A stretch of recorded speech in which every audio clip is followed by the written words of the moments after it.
Hello friends, welcome to this educational platform. आप सभी का आपके अपने इस एजुकेशनल प्लेटफॉर्म पर स्वागत है। इस वीडियो लेक्चर के माध्यम से हम लोग डीएलएड सेकंड सेमेस्टर के साइंस के कोर्स में महत्वपूर्ण प्रश्नों को सीखेंगे जो आपकी परीक्षा के दृष्टिकोण से इंपॉर्टेंट होंगे। तो चलिए देखते हैं। इसी क्रम में आपको पहला वीडियो साइंस का प्राप्त हो रहा है, जिसमें सबसे पहला क्वेश्चन आपके सामने लिखा है धातुओं की 4 विशेषताएं। देखिए, धातुएं आप सभी जानते हैं कि धातुओं की अगर परिभाषा जैसे पूछी जाती कि धातु क्या है, जिसको हम मेटल कहते हैं, तो आप सभी जानते हैं कि धातुएं हमेशा ऊष्मा और विद्युत की सुचालक होती हैं। जितने भी धातु होते हैं वो इलेक्ट्रॉन डोनर होते हैं, यानी कि उनमें से वो इलेक्ट्रॉन दाता होते हैं। तो ये सब चीजें आपको मालूम है। तो इन्हीं विशेषताओं को हम लिखेंगे। धातुएं क्या होती हैं? चमकदार होती हैं। पहला आपको पता है कि चमकदार की होती हैं। दूसरी विशेषता की अगर बात करें तो ये पता है कि ये इनसे इलेक्ट्रॉन निकलते हैं, हमेशा ये इलेक्ट्रॉन डोनेट करते हैं, इलेक्ट्रॉन डोनर होते हैं, तो इलेक्ट्रॉन दाता होते हैं। कैसे? जैसे आप सभी जानते हैं कि कैल्शियम है, कैल्शियम अपने अंदर से 2 इलेक्ट्रॉन निकाल करके कैल्शियम पर 2+ आयन आता है, ये हमेशा धन आयन बनाते हैं। हमेशा ये अपने आप से, जैसे कैल्शियम का आप जानते हैं परमाणु संख्या 20 होती है, इसका कॉन्फ़िगरेशन जो लोग जानते हैं 2-8-8-2 लिखा जाता है। अब इसमें से ये अपने इन 2 इलेक्ट्रॉनों को हमेशा डोनेट कर देता है, दे देता है। तो यही 2 इलेक्ट्रॉन निकालने पर इस पर 2+ आ जाता है। तो हमेशा ये क्या करते हैं? धातुएं धनायन बनाती हैं। क्या बनाती हैं? धन आयन। ये पॉजिटिव आयन आता है। जैसे आप सभी ने सुना सोडियम है, इस पर +1 होता है, कैल्शियम है, इस पर 2+ होता है। इसी तरीके से पोटेशियम और बहुत सारी चीजें, जैसे मैग्नीशियम है, इस पर भी 2+ होता है। तो ये कुल मिलाकर के सब धातुएं, और धातुएं हमेशा धनायन बनाती हैं। ठीक है, तो ये विशेषताएं हो गई।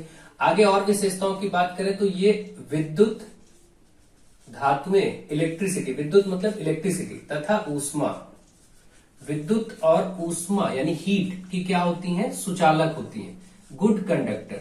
आप सभी जानते हैं कि जैसे आपके घरों में जो तार है जिसमें बिजली दौड़ रही है, उसमें आप देखते हैं कि वो धातु के होते हैं। उसमें एल्यूमिनियम के तार होते हैं, कॉपर के तार होते हैं, एल्यूमिनियम, कॉपर, ये सब क्या होते हैं? धातुएं होती हैं। ठीक है, एल्यूमिनियम पर अगर कितना धनायन होता है कोई पूछे तो 3+, एल्यूमिनियम पर 3+ होता है। तो इस तरीके से आप ये सब चीजें जानते हैं कि ये धनायन बनाते हैं, और ये इलेक्ट्रॉन डोनर होते हैं, चमकदार होते हैं, और इनमें तन्यता होती है। धातुओं में क्या होती है? तन्यता, और एक वर्ड इसी को बोलते हैं आघात वर्धनीयता। आघात वर्धनीयता भी होती है। इसका मतलब क्या हुआ? जैसे आप सभी जानते हैं आघात करने पर, धातुओं को पीटने पर वो क्या होते हैं? फैलते चले जाते हैं, बढ़ते चले जाते हैं। जैसे आप सब देखते हैं कि मिठाइयों पर चांदी का वर्क लगा होता है। चांदी का जो वर्क होता है, एक्चुअली छोटा सा चांदी का टुकड़ा लेकर के 2 परतों के बीच रख के उसको हथौड़े से घंटों तक पीटा जाता है, तो जरा सा चांदी फैल करके पूरे चादर की शीट का फॉर्म ले लेता है। मतलब एक छोटी सी चांदी का एक पार्ट बहुत बड़े पार्ट में पीटने से बदल जाता है। तो यानी ये चादरों के रूप में पीटे जाते हैं। आप देखते हैं बहुत सारे चादरें होती हैं जिनसे बहुत सारी चीजें बनाई जाती हैं, लोहे के बक्से बनते हैं, बहुत सारी चीजें बनती हैं। तो चादरों का रूप दिया जाता है, तो पीट पीट करके, यानी तन्यता और आघात वर्धनीयता होती है। तो जितने भी धातुएं हैं उनके अंदर चमक होती है, वो चमकदार होते हैं, इलेक्ट्रॉन दाता होते हैं, धनायन बनाते हैं। वो क्या करते हैं? धनायन बनाते हैं। और क्या करते हैं? विद्युत तथा ऊष्मा की सुचालक होते हैं। विद्युत तथा ऊष्मा की सुचालकता होती है इनके अंदर, और ये तन्यता और आघात वर्धनीयता होती है इनके अंदर। ये सब बातें आपको कुछ विशेषताएं बतानी थी। इन्हीं के आधार पर आप परिभाषा पूछे तो परिभाषा भी बता सकते हैं और विशेषताएं बता सकते हैं। ठीक है, और धातु के उदाहरण जैसे लोहा है, चांदी है, सोना है, तांबा है, एल्यूमिनियम है, इन सबको उदाहरण के रूप में दे सकते हैं। तो मुझे आशा है आपको ये चीज समझ में आ गई होगी, धातु। और इस तरीके से कई बार पूछा जा सकता है आपसे कि अधातु क्या है, तो यहाँ पर वो भी समझ लीजिए। जैसे प्रश्न हो कि अधातु क्या है, या अधातु से आप क्या समझते हैं? अधातु, जिसको हम इंग्लिश में नॉन मेटल कहते हैं, जो मेटल की जितनी विशेषताएं पूछी हैं ये चमकहीन होंगी, इनमें चमक नहीं होगी। ठीक है, और ये क्योंकि सबसे मुख्य विशेषता ये हो जाएगी और कि ये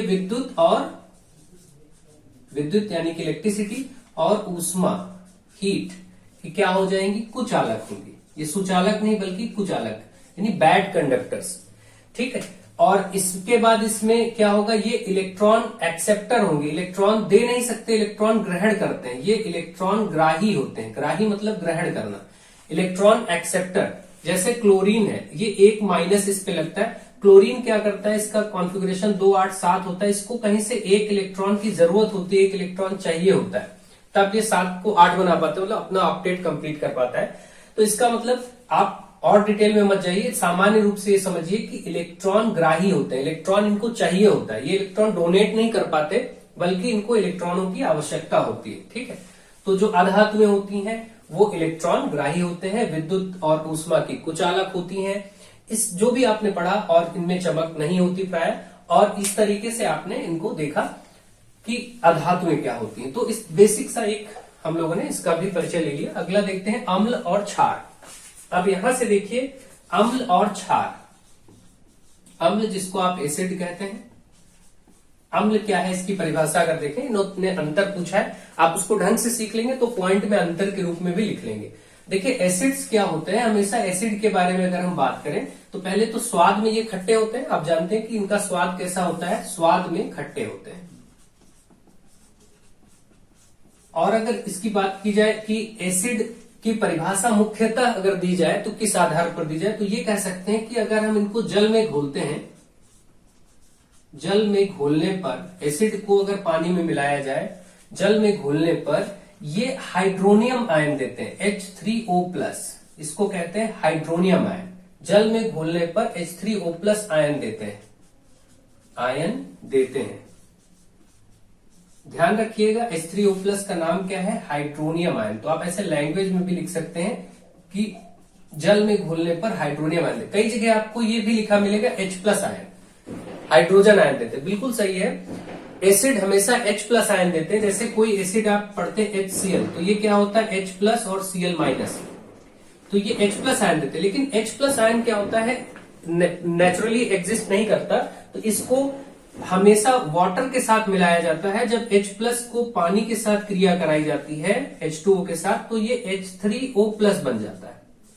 इसलिए अकेला ये एग्जिस्ट नहीं करता, तो H3O+ यानी हाइड्रोनियम आयन बोला जाता है। यानी कि जब भी हम जल में घोलते हैं इन पदार्थों को, ऐसे पदार्थ जिनको जल में घोला जाता है, तो वो हाइड्रोनियम आयन देते हैं, तो उन्हें हम एसिड कहते हैं या अम्ल कहते हैं। ये स्वाद में खट्टे होते हैं। उदाहरण के तौर पर आप HCl का उदाहरण दे दीजिए, ये आपका एक एसिड है। H2SO4 दे दीजिए, ये आपका एसिड है। पेट में जो हमारे अम्ल होता है वो HCl होता है, हाइड्रोक्लोरिक एसिड, ठीक, जो खाने को पचाता है। ये H2SO4 हो गया। ऐसे ही जो आप सिरका खाते हैं वो भी एक अम्ल है। ठीक है, अभी हमने क्वेश्चन लिया है, लास्ट में आप लिखेंगे सिरके का सूत्र, तो वहां पर इसकी बात करेंगे। तो इस तरीके से अम्लों के बारे में आपने देख लिया कि अम्ल क्या होते हैं, और अम्ल की विशेषताओं पर हमने बात की। देखिए अगर और डिटेल में चर्चा करें अम्ल पर और चीजों के पॉइंट का, तो अम्ल क्या होते हैं, अम्ल पर यह भी बात हम लोग कर सकते हैं कि जैसे इनके पीएच मान, एक पीएच मान होता है, तो हर एक विलयन का, हर एक सॉल्यूशन का, घोल का एक पीएच मान होता है कि वो या तो अम्लीय होगा, या तो वो क्षारीय होगा, और या फिर वो उदासीन होगा। तो पीएच मान <7 होता है। यानी कि अगर बात करें कि अम्लों का पीएच मान कितना, पीएच कैसे लिखते हैं, पी लिख के ऊपर एच लिखा जाता है, पीएच मान 7 से कम होता है। ये बात भी अलग से पूछा जा सकता है, तो आप ध्यान रखिए। आई होप आप इनको अच्छे से समझ रहे होंगे, और अम्ल के बारे में आपको थोड़ा सा समझ में, आप बहुत ज्यादा डिटेल में डिस्कस नहीं कर रहे हैं क्योंकि आपके एग्जाम के हिसाब से करना, आगे क्लासेस कभी होंगी तब देखेंगे। अभी देखिए आगे आ गया क्षार, या भस्म भी बोलते हैं, क्षार बोलते हैं, कई जगह इसको भस्म लिखा देखेंगे, बेस जिसको हम कहते हैं। ये क्षार वो पदार्थ होते हैं जिनको जब जल में घोला जाता है तो ये OH- देते हैं। जल में घोलने पर ये पदार्थ, जल में घोलने पर OH-, जिसको हम हाइड्रोक्साइड आयन कहते हैं, OH- को क्या कहते हैं, हाइड्रोक्साइड आयन, हाइड्रोक्साइड आयन देते हैं। ठीक है, देते हैं, यानी वे पदार्थ जिनको हम जल में घोलते हैं और वो हाइड्रोक्साइड आयन देते हैं, तो उन्हें हम भस्म या क्षार कहते हैं, बेस कहते हैं।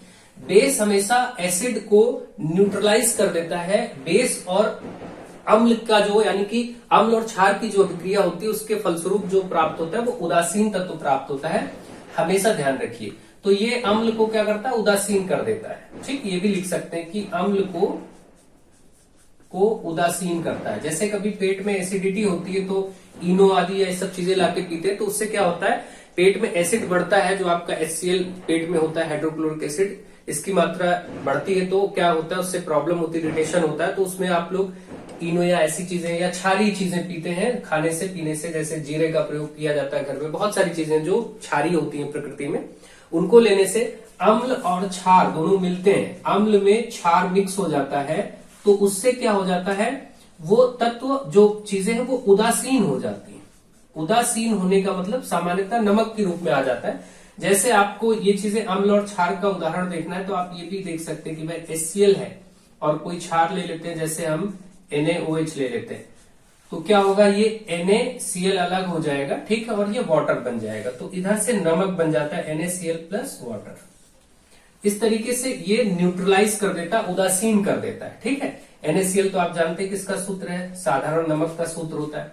तो जो अम्ल था वो उदासीन हो गया, न्यूट्रल हो गया, यानी कि क्षार अम्ल को अभिक्रिया करके न्यूट्रलाइज कर देता है, अम्ल को उदासीन करता है। कैसे? अभिक्रिया करके, ये ध्यान रखिएगा। कैसे उदासीन करेगा? अभिक्रिया द्वारा, जब अम्ल और क्षार का रिएक्शन होगा। तो ये कुछ क्षार के बारे में विशेषताएं हो गई, और क्षार में हमेशा OH माइनस आयन मिलता है, ये बात ध्यान रखिएगा। और इनके pH की अगर बात करें, pH का मान तो ग्रेटर देन 7 होता है, 7 से ज्यादा, 7 के ऊपर हमेशा रहेगा। जैसे हमारा जो ब्लड है वो क्षारीय है, 7 पॉइंट समथिंग उसकी वैल्यू होती है। तो इस तरीके से बहुत सारी ऐसी चीजें हैं जो क्षारीय और अम्लीय प्रकृति की pH में ध्यान। pH हमेशा ये भी ध्यान रखिए कि जो सामान्य जल होता है उसका pH अगर बात करें तो एग्जैक्टली 7 होता है। 7 किसका? जल का, और जल ना तो क्षारीय है ना अम्लीय है, तो 7 इसीलिए मानक बनाया गया कि जल ना तो क्षारीय है ना अम्लीय है, और जल के ही आधार पर, यानी इसी के आधार पर अगर कोई चीज अम्लीय या क्षारीय है तो pH मान भी उसका अम्लीय और क्षारीयता को दर्शाता है। pH का भी यहां से आप समझ लीजिए, pH क्या करता है, pH का pH की परिभाषा दीजिए। अगर ये आता है pH को परिभाषित करिए या समझाइए, तो आप उसको सामान्य दशा में बोलेंगे pH की परिभाषा। वैसे तो टेक्निकल परिभाषा थोड़ा लॉग के टर्म में अलग होती है, आपको सामान्य भाषा लिखनी है तो आप लिखिएगा pH किसी भी विलयन की प्रकृति को दर्शाता है। किसी भी विलयन, ये विलयन का मतलब होता है सॉल्यूशन, घोल जो आपका बनता है। किसी भी विलयन की प्रकृति को दर्शाता है। pH क्या करता है? किसी भी विलयन की प्रकृति को दर्शाता है कि वह क्षारीय है अथवा अम्लीय है अथवा उदासीन है, कि वह क्षारीय है, अम्लीय है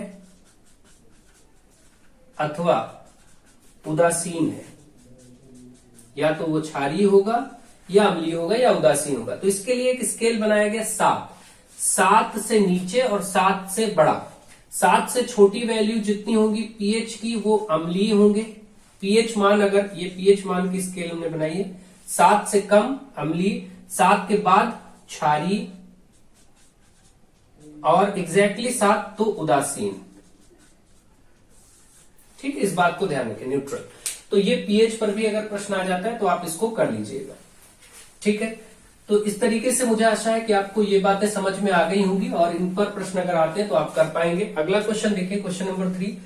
सामर्थ्य और अम्ल में कुछ और भी पॉइंट ऐसे पूछे जा सकते हैं, जैसे कुछ तत्वों में क्या क्या, किस प्रकार के अम्ल, कुछ चीजों में, वस्तुएं जो आप प्रयोग करते हैं उसमें कौन कौन से अम्ल मिलते हैं। जैसे कि बहुत ही बेसिक सी बात करें कि अगर देखें कि नींबू या संतरा जो प्रयोग होता है, नींबू या संतरा आदि जो खट्टे फल होते हैं उसमें सामान्यतः नींबू संतरा में सिट्रिक एसिड होता है, सिट्रिक अम्ल। इसी तरीके से इमली अगर है तो टार्टरिक अम्ल, ठीक है, टार्टरिक अम्ल। इसी तरीके से टमाटर है तो ऑक्जेलिक, चाय में टैनिक, ठीक है। इसी तरीके से और पदार्थ हैं, जैसे दूध दही में लैक्टिक, दूध या दही है तो लैक्टिक एसिड आदि पाए जाते हैं। ये सब चीजें आपको पता भी होती है, लेकिन फिर भी मैंने लिख दिया, और आप इसको ध्यान रखिएगा, थोड़ा सा एक एक नंबर में चीजें पूछ ली जाती हैं। सामर्थ्य को परिभाषित करिए, सामर्थ्य या शक्ति, आप वर्ड ध्यान रखें, शक्ति या सामर्थ्य दोनों में जैसा भी पूछा जाए, इसको आप इंग्लिश में पावर बोलते हैं, इसको परिभाषित करना है जिसको हम P से प्रदर्शित करते हैं। तो पावर या शक्ति का एक सामान्य सूत्र होता है P बराबर W/T, यानी कि पावर, यानी आप कह सकते हैं इसको ऐसे कि जो शक्ति या सामर्थ्य है, इसका सूत्र क्या होगा, कार्य बटा समय। कार्य बटा समय, W यहां पर कार्य होता है, कार्य बटा समय, ये तो सूत्र है। और इसमें क्या है कि इसकी जो परिभाषा है, ठीक है, शक्ति को प्रदर्शित वाट में करते हैं। इसका अगर मात्रक पूछा जाए कि शक्ति का मात्रक क्या है, तो आप लिखेंगे वाट। जैसे 10 वाट, 100 वाट का बल्ब है, 200 वाट का बल्ब है, ये सब चीजें आप देखते रहते हैं। तो वाट इसका मात्रक होता है, और शक्ति कार्य बटा समय। अब इसकी परिभाषा अगर लिखनी है तो हम लोग ये लिख सकते हैं कि कार्य करने की जो क्षमता है, ठीक है, तो ये, और दूसरा, सॉरी, यहाँ कार्य करने की क्षमता नहीं, यूनिट एकांक समय में किसी वस्तु द्वारा किया गया कार्य, किसी मशीन अथवा वस्तु द्वारा एकांक समय में किया गया कार्य, उसका सामर्थ्य कहलाता है, ठीक है, ये ध्यान रखिए। या ऐसा कह सकते हैं कि कार्य करने की दर, ये ज्यादा अच्छी परिभाषा रहेगी, कार्य करने की दर को शक्ति अथवा सामर्थ्य कहते हैं। जो आपको लिखा हो ये आप नोट कर लीजिए, कहते हैं, ठीक है। कार्य करने की दर को शक्ति अथवा सामर्थ्य कहते हैं, ये परिभाषा दे दीजिएगा। इसका मात्रक वाट होता है। इसका जो आप शक्ति अथवा सामर्थ्य का सूत्र देख रहे हैं, कार्य बटे समय देख रहे हैं। एक और मात्रक हो सकता है, मात्रक अन्य भी देख लीजिए। अन्य मात्रक में कार्य का मात्रक होता है जूल, तो ऊपर जूल हो जाएगा, और इसका सेकंड होता है समय का, तो जूल पर सेकंड भी इसका एक मात्रक हो जाएगा। जूल बटे सेकंड भी इसका एक मात्रक हो जाएगा, ये भी पूछा जा सकता है। तो इस प्रकार से शक्ति को परिभाषित कर दिया, मात्रक लिख दिया, सूत्र भी लिख दिया। आई होप आपको शक्ति या सामर्थ्य को समझने में कोई दिक्कत नहीं हो रही होगी। अब भौतिक तथा रासायनिक परिवर्तन में क्या अंतर, देखिए भौतिक और रासायनिक परिवर्तन में जो अंतर होते हैं उनको समझिए। भौतिक एक तरफ लिख देते हैं, भौतिक परिवर्तन, और एक तरफ लिख देते हैं रासायनिक परिवर्तन। देखिए भौतिक और रासायनिक जो परिवर्तन है उसको समझने के लिए आप कुछ बेसिक से पॉइंट समझ लीजिए। जैसे तो भौतिक परिवर्तन में अगर हम बात करें कि भौतिक परिवर्तन क्या होता है, तो भौतिक परिवर्तन अगर किसी वस्तु के साथ होगा तो उसके जो भौतिक गुण होंगे उसमें कुछ परिवर्तन देखने को मिलेंगे, लेकिन उसका रासायनिक संगठन नहीं बदलेगा। जैसे ये देखा जाए कि भौतिक परिवर्तन में अगर कोई वस्तु के आकार आकृति में परिवर्तन हो सकता है, लेकिन उसके संगठन में परिवर्तन, कंपोजिशन में उसके परिवर्तन नहीं होगा। तो ये चीजें ध्यान रखें, यानी कि इसमें वस्तु दोबारा से प्राप्त भी की जा सकती है। जैसे आप देखें बर्फ से पानी का बनना, तो बर्फ गल करके पानी बनेगा और पानी को फिर से जमा करके हम बर्फ बना सकते हैं। तो वस्तु दोबारा से रीगेन, अपनी स्थिति को दोबारा प्राप्त कर सकती है, ठीक है। तो भौतिक परिवर्तन क्या होते हैं, वे परिवर्तन जिनमें आकार अथवा आकृति परिवर्तित हो सकते हैं, आकार, आकृति आदि परिवर्तित हो सकते हैं, या उनका तापमान आदि भी परिवर्तित हो सकता है, किंतु संगठन नहीं बदलता। संगठन यानी कंपोजिशन नहीं बदलता, जो उनका संगठन है वो नहीं बदलता। इसी तरीके से रासायनिक परिवर्तन वे परिवर्तन होते हैं, ऐसे परिवर्तन जिनका संगठन बदल जाता है, जिनका संगठन यानी जो कंपोजिशन है, जिन चीजों से मिलकर के बना उसका रूप आकृति तो बदलती है, उसके साथ साथ वो चीजें भी बदल जाती है। संगठन, वे परिवर्तन जिनका संगठन बदल जाता है, वे परिवर्तन जिनका संगठन, जिनमें संगठन बदल जाता है। इसी प्रकार से लिख लीजिएगा, बदल जाता है, ठीक है। अब एक ये आपका हो गया। दूसरा अंतर ये हो सकता है वस्तु की स्थिति दोबारा प्राप्त की जा सकती है। जैसे आपको मैंने उदाहरण दिया कि बर्फ से पानी का बनना और फिर पानी को फ्रिज में जमा करके अगेन आप बर्फ बना सकते हैं। लेकिन यहां पर रासायनिक परिवर्तन अगर हो गया तो वस्तु की स्थिति दोबारा नहीं लाई जा सकती, वस्तु की स्थिति दोबारा प्राप्त नहीं की जा सकती, ठीक है। ये पॉइंट हो गए, इनको ध्यान से आप समझते चलिए, ठीक है। तो ये चीजें आपको अच्छे से पता होती हैं, और ये परिवर्तन होता है ये थोड़ा अस्थायी होता है, फिर से वो चीज रिगेन हो जाती है। एक तरह से अस्थायी होता है, दोबारा आपको प्राप्त हो सकता है, और ये परिवर्तन स्थायी होता है, फिर दोबारा कुछ नहीं हो सकता। तो इस तरीके के कुछ नियम, कुछ पॉइंट्स लिख करके उदाहरण लिखिए। इसका उदाहरण लिखिए, इसका उदाहरण लिखिए, बर्फ का गलना या भाप का बनना, ये सब इसी में आएंगे। ठीक है, ये उसी स्थिति में रहेगा जैसा कि है, आप इसको समझ सकते हैं कि ये चीज जाने वाली नहीं। जैसे अगला है बालू तथा पानी का घोल, ये वही रहने वाला है। ठीक है, बालू और पानी का मिक्सचर आप करें तो दोनों स्थितियां अलग ही अलग रहेंगी, वो मिक्स होकर कुछ नया पदार्थ नहीं बनाएंगे। इस परिवर्तन में एक और चीज आप लिख सकते हैं कि नया पदार्थ नहीं बनेगा, नई वस्तु प्राप्त नहीं होगी। यहां पर एक पॉइंट और पढ़ा लीजिए कि भौतिक परिवर्तन में नई वस्तु प्राप्त नहीं होती, रासायनिक परिवर्तन में नई वस्तु प्राप्त हो जाती है। नई वस्तु प्राप्त होना, यहां भी कुछ उदाहरण देख लेते हैं, एक एक दो दो उदाहरण दीजिए, बस कोई जरूरी नहीं। जैसे खाने का पचना, आपके शरीर में खाने का पचना। दूसरा पॉइंट लिख लीजिए उदाहरण के तौर पर, जैसे जंग लगना, लोहे में जंग लगना। ठीक है, लोहे में जंग लगना, रस्टिंग। अगर जंग लग गया तो दोबारा जंग को लोहे में नहीं बना सकते मॉइस्चर पा करके। इसी तरीके से जैसे पेपर, कोई कागज हो, पेपर का जलना। अब यहाँ कागज जला गया और कागज को अगर टुकड़ों टुकड़ों में काट दिया जाए तो वो उसी स्थिति में है। पेपर को काटना, टुकड़े करना, वो भौतिक परिवर्तन में, लेकिन पेपर जल गया एक बार तो दोबारा से पेपर नहीं प्राप्त कर सकते, तो पेपर का जलना। ठीक है, पेपर का जलना, लकड़ी का जलना, किसी भी वस्तु को जलने के बाद वो वस्तु दोबारा प्राप्त नहीं होगी इस तरीके से। तो पेपर का जलना, लकड़ी का जलना, खाने का पचना, दूध से दही का बनना। ठीक है, दही बनना, अगर दूध से दही बन जाता है तो दही से दूध नहीं बना सकते। इस तरीके से चीजें, ये क्या है, रासायनिक परिवर्तन। तो मुझे आशा है कि आपको ये परिवर्तन अच्छे से समझ में आ गया होगा कि भौतिक और रासायनिक परिवर्तन क्या होता है और इसको आप कैसे लिखेंगे। अपने तरीके से एक बार पढ़ लीजिए, अच्छी लैंग्वेज में उसको लिख दीजिएगा। ठीक है, उदाहरण सहित हमने समझा दिया। आगे है बल की परिभाषा। बल यानी फोर्स। बल, जिसको आप फोर्स कहते हैं, कैपिटल एफ से लिखा जाता है। बल की परिभाषा क्या होगा? देखिए, बल का मतलब क्या है, आप किसी भी वस्तु पर बल लगाते हैं तो उसकी स्थिति में परिवर्तन हो जाता है। वो या तो आगे बढ़ जाएगी या पीछे बढ़ जाएगी, या किसी को पिचकाए दबाए तो उसकी स्थिति बदल जाएगी। लेकिन कई बार क्या होगा कि बल तो लगाते हैं, स्थिति में परिवर्तन हो भी सकता, नहीं भी हो सकता। जैसे आप जिस कमरे में बैठे हैं उसकी दीवार पर बल लगाए तो दीवार अपने जगह से नहीं हटने वाली, लेकिन बल तो लगाया जा रहा है। तो बल क्या करता है, किसी वस्तु पर, जैसे इसको अगर पेन रखें और इसको इधर धक्का मारे तो पेन उधर चला जाएगा, उसकी स्थिति में परिवर्तन हो जाएगा।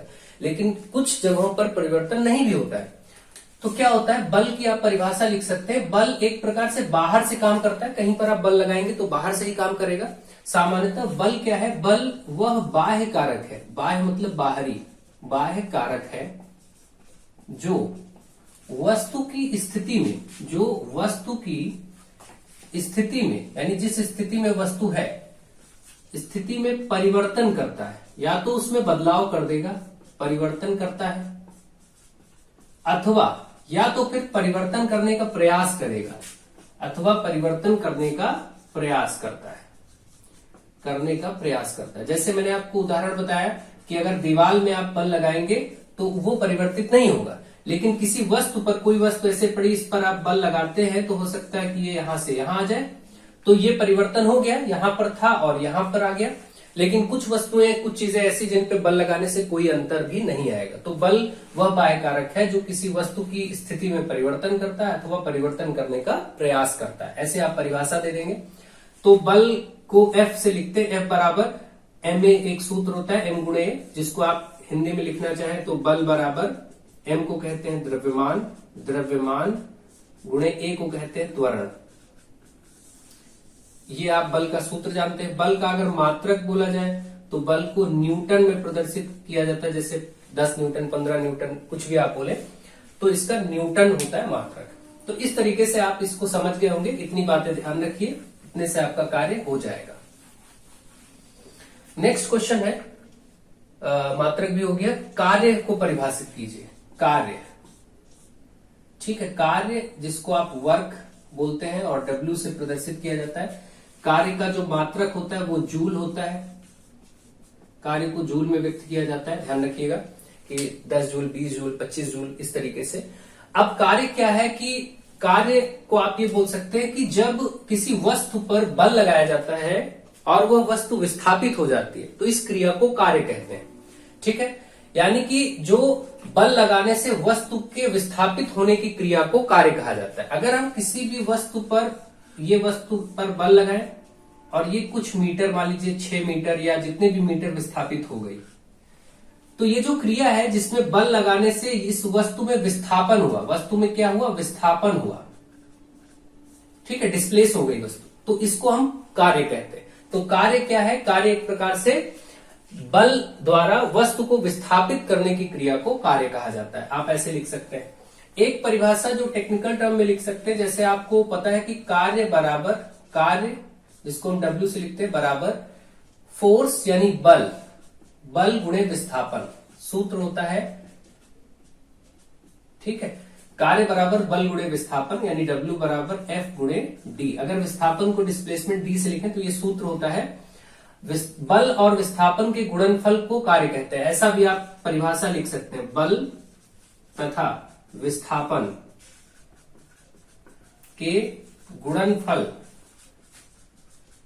को कार्य कहते हैं। ये भी आप लिख सकते हैं, इस सूत्र को याद करके कार्य कहते हैं। इससे सूत्र भी याद रहेगा और परिभाषा भी। कभी आपको दिया जाए, कोई सवाल दे दिया जाए छोटा छोटा कि किसी वस्तु पर बल लगाया जाता है, मान लीजिए 15 न्यूटन का, और वह वस्तु विस्थापित होती है, उसका जो विस्थापन दे दिया जाए कि वह विस्थापित होती है 4 मीटर, तो आप इसका कार्य बताइए, तो आप तुरंत ही इसी सूत्र में मान रख देंगे। तो कार्य बराबर आप तुरंत लिखेंगे work is equal to W into D, sorry F into D, और फोर्स 15 न्यूटन का है, विस्थापन 4 है, 15 चौके 60 हो गया, इसको जूल में लिखते हैं, जूल ये आंसर हो गया। ऐसे छोटे छोटे सवाल भी दिए जा सकते हैं, ठीक है। तो इस तरीके से आपको कुछ भी दिया जाए आप कर सकेंगे। आई होप आप इसको अच्छे से समझ गए होंगे। और यह एक अदिश राशि है, बल एक सदिश राशि और कार्य एक अदिश राशि है। सदिश और अदिश भी आपको पता होगा, नहीं तो आगे के लेक्चर्स में देखेंगे, जैसा होगा उसको भी समझा दिया जाएगा। ऊर्जा से आपका क्या अभिप्राय है, ऊर्जा से आपका क्या अभिप्राय है? ऊर्जा क्या होता है? कार्य करने की जो क्षमता होती है किसी व्यक्ति की या वस्तु की, उसको ऊर्जा कहते हैं। तो इसमें सिर्फ इतना लिखना है, कार्य करने की क्षमता, कार्य करने की क्षमता को ऊर्जा कहते हैं, ऊर्जा कहते हैं। ऊर्जा जिसको हम एनर्जी कहते हैं इंग्लिश में, आप जानते हैं एनर्जी, इसका मात्रक भी जूल होता है, ऊर्जा को भी जूल में लिया जाता है, ठीक है। तो कार्य करने की क्षमता को ऊर्जा कहा जाता है। बहुत ही सिंपल सी बात है। तो कई प्रकार की ऊर्जाएं होती हैं, आप जानते हैं। वैसे सामान्यतः गतिज ऊर्जा और स्थितिज ऊर्जा होता है, और फिर बहुत प्रकार की अन्य ऊर्जाएं, ठीक है। तो ये चीज आप इसको समझते हैं, ये हो गया। इसके बाद ईंधन किसे कहते हैं? ईंधन यानी फ्यूल। ईंधन वे पदार्थ होते हैं जिनको जलाने पर ऊष्मा प्राप्त होती है। आपके घर में जो भी ईंधन जलाया जाता है उससे क्या होता है? ऊष्मा और प्रकाश प्राप्त होता है। सामान्यतः ऊष्मा जरूर प्राप्त होता है, प्रकाश भले ही कम प्राप्त हो या ना प्राप्त हो। तो कोई भी ऐसे पदार्थ जिनको जलाने पर, ऐसे पदार्थ, ईंधन की परिभाषा में आप लिखेंगे ऐसे पदार्थ जिन्हें जलाने पर ऊष्मा तथा प्रकाश प्राप्त होता है, ईंधन कहलाते हैं। प्राप्त होता है, ईंधन कहलाते हैं, ठीक। एक बात, ईंधन के प्रकार की बात करें कि ये कितने प्रकार के होंगे, तो मुख्यतः 3 प्रकार आप देख सकते हैं कि ठोस ईंधन हो सकते हैं, या द्रव में भी ईंधन होते हैं, और गैस फॉर्म में भी होते हैं। ठोस में आप जानते हैं जैसे लकड़ी, कोयला, ये सब चीजें आप यहाँ पर लिख लीजिए। द्रव में आपको पता है जैसे पेट्रोल, डीजल, केरोसिन, ये सब द्रव फॉर्म में होते हैं, इनको भी जलाया जाता है। और गैस फॉर्म में एलपीजी घर में होती, लिक्विड पेट्रोलियम गैस, या CNG, compressed natural gas, etcetera. तो ये सब उदाहरण भी आप ध्यान रखिए, प्रकार पूछा जाता है तो। मुझे आशा है कि आप इसको भी अच्छे से समझ गए होंगे। अगला इसके बाद है जीवाश्म ईंधन, फॉसिल फ्यूल। देखिए जीवाश्म ईंधन या फॉसिल फ्यूल क्या होता है? जीवाश्म ईंधन क्या होता है कि आप सभी जानते हैं जीवाश्म, जीव का उसका हिस्सा, यानी कि एक तरह से पृथ्वी के धरातल में क्या होता है, पृथ्वी के धरातल में लाखों वर्षों तक जीव जंतुओं और पेड़ पौधे जब दबे रहते हैं, तो वो क्या होता है, वो 2 परतों के बीच में आ जाते हैं, और लाखों वर्षों तक दबे रहने से उनका वायु से, ऑक्सीजन से संपर्क टूट जाता है, तो उसके अंदर लाखों वर्षों में इस ईंधन का की उत्पत्ति होती है। यानी कि जीवाश्म ईंधन में आप परिभाषा यही लिखेंगे कि जीव जंतुओं, आप परिभाषा लिख लीजिएगा, क्या लिखेंगे, जीव जंतुओं तथा पेड़ पौधों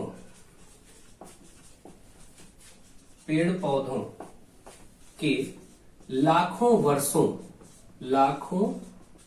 वर्षों तक पृथ्वी के धरातल में दबे रहने से प्राप्त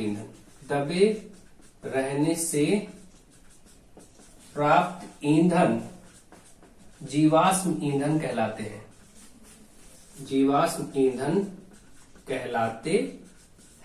ठीक है, ये पॉइंट आपको क्लियरली समझ में आ गया होगा।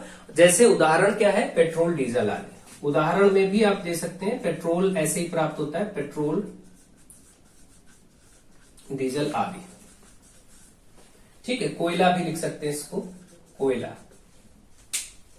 तो इस तरीके से आप इसको डिफाइन करेंगे, इसकी परिभाषा देंगे और ये चीजें आपको समझ में आ गई होंगी। अगला है परमाणु का आवेश। परमाणु यानी एटम,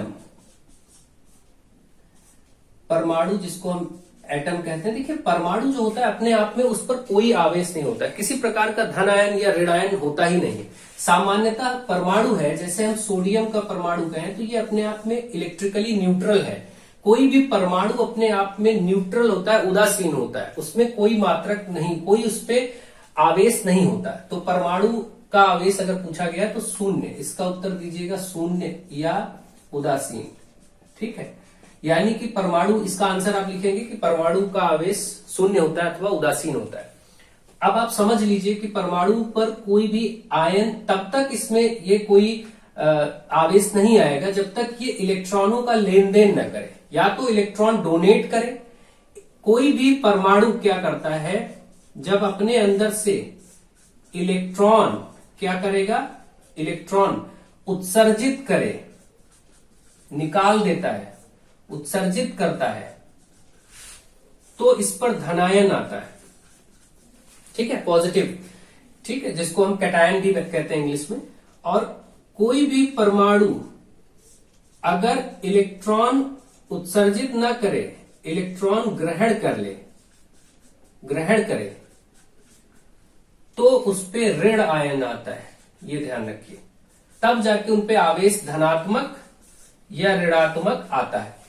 इलेक्ट्रॉन ग्रहण करना या इलेक्ट्रॉन देना, त्यागना, इस प्रक्रिया के फलस्वरूप किसी भी परमाणु पर आवेश प्राप्त होता है, अन्यथा उस पर कोई आवेश नहीं रहता। तो वैसे सामान्य रूप से उसने परमाणु के लिए पूछा था, तो आप लिखेंगे परमाणु का आवेश शून्य होता है या उदासीन रहता है।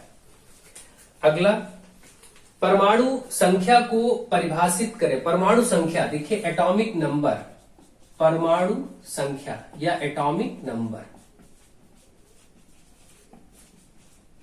परमाणु संख्या या एटॉमिक नंबर क्या होता है, किसी भी परमाणु का, आप सब जानते हैं बहुत अच्छे से, बहुत सारे, जैसे कार्बन है 6 और 12, ये परमाणु क्रमांक होता है और ये परमाणु भार। परमाणु संख्या या परमाणु क्रमांक एक ही बात है, ध्यान रखिए। कई बार परमाणु संख्या की बजाय परमाणु क्रमांक लिखा होगा, तो आप कंफ्यूज मत होइएगा। परमाणु क्रमांक, ठीक है, दोनों एक ही बातें हैं।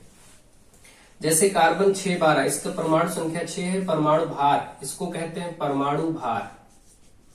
परमाणु भार जैसे कार्बन का 12 होता है, कार्बन का परमाणु क्रमांक कह लीजिए या संख्या इसी को कह लीजिए 6 होती है।